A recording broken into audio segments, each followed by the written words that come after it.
Hello everyone. If you have been exploring the world of AI and want to sign into the Character AI app, follow these simple steps.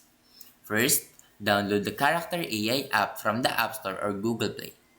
Once installed, open the app on your mobile device. Now open the app and either sign in with an existing account or create a new one by entering your email, username, and password. Alternatively, you can sign in using your Google or Apple ID. Now, once logged in, you will be prompted to create or customize your AI character. Follow the prompts to add a profile feature name, and any special details to get started. Now, you are ready to start interacting with other AI characters or creating your own. Now, explore the app's features and dive into the conversations with your personalized AI.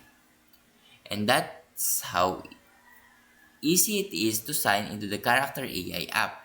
Now, if you found this video helpful, please leave a like and subscribe.